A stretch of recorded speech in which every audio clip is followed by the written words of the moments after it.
Many old media are dying at the moment. US newspaper circulations dropped by around 30% in 2009. TV stations across the world are in crisis, and the fixed internet is stuck on 8-year-old browsers. So in the future, the cell phone may no longer be your cool new marketing medium, it may be your only marketing medium.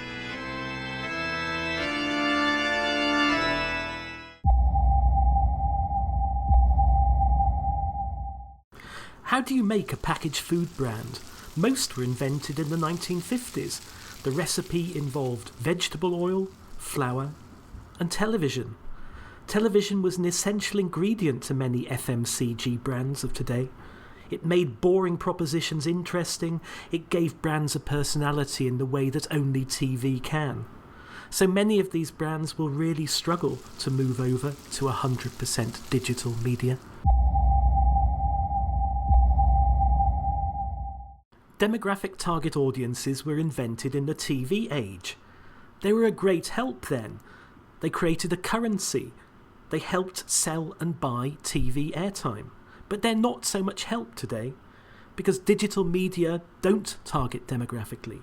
They just pick out the right people at the right time. Judge digital media using broad demographic target audience criteria, and those digital media will always fail.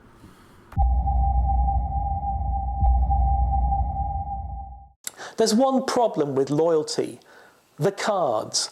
The average European shopper has around 27 loyalty cards. It's far too many for one person to cope with. Mobile phones could change all of that by being part of the transaction at point of sale. Mobile phones could revolutionise loyalty.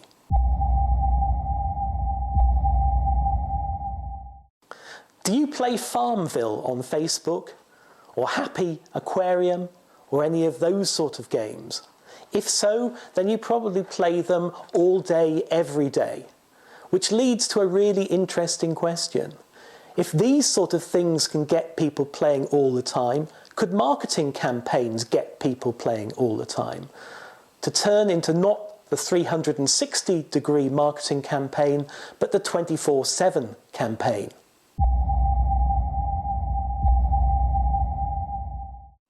In the past, television could say things and people would listen, and then they would go into the shops and buy the thing they'd seen on television. That was great back in the TV age, but we're now in the age of the phone, where people carry phones with them as they shop, and those phones provide them with information that they didn't have before. So if you're telling people that you're the biggest or the best or the cheapest, now watch out, because their phone may be telling them a very, very different story. 500 years ago, the scientist Galileo decided to perform an experiment. "I will," he said, "drop 2 cannonballs off a tall tower. One will be large and heavy, the other will be small and light. Let's see which one lands first." "That's interesting," said the church. "The scriptures say that God will pull the heavier one faster towards the ground, so it will land first. It will be an interesting celebration of the glory of God." "On the other hand," said the church, "if this doesn't happen, you'll then be challenging the existence of God. And as a heretic, we would then be forced to persecute you for the rest of your life." Galileo did the experiment anyway. The 2 balls landed at exactly the same time, and the church persecuted him for the rest of his life. The question is, how many big company marketers would have done this experiment, given the risks involved? Would you have admitted that your big new campaign had failed? It's heresy in big companies to admit failure.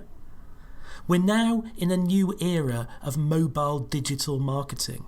Everything is new, everything is measurable, we need to learn, and admitting failure is now a critical part of marketing.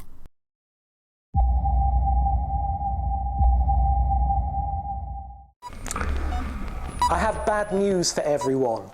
We're all getting older and none of us wants to die. Cell phones are going to change health dramatically over the next 10 years as they become the central collecting point for all sorts of data about us, from our weight, from the number of steps we take per day, to measurements of our heart and other parts of our body. Expect cell phones to make a dramatic change to the way we think about health and hopefully to the length and quality of our lives.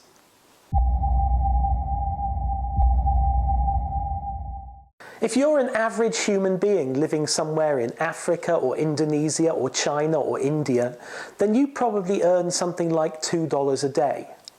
And you don't have a big house or a car or a bank account, but nowadays you do have a cell phone. And that cell phone, thanks to schemes like M-Pesa in Kenya, can now send and receive money long distance.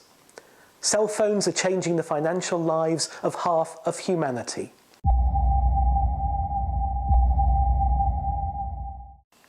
When television took over from print as the main medium in the 1950s, it left a lot of marketers surprised. They found that consumers didn't respond to the same careful, rational argument that they'd used in press, and instead consumers responded to things like jingles and songs and personalities. It came as a big shock to the marketing community of the 1950s. And the same shock lies in wait for digital marketers as the web shifts over from words to video this decade.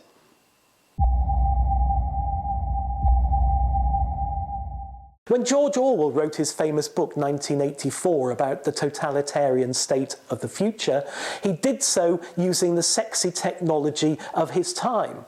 He wrote it in 1948, and the sexy technology then was television. So he made television the basis of his thought control. Today, though, we have the GPS-enabled cell phone, and that would make a much more interesting technology to base a book like 1984 on. It knows where you are, it knows who you're with, it knows what you're doing. We have a very, very powerful technology here, but we are playing with fire.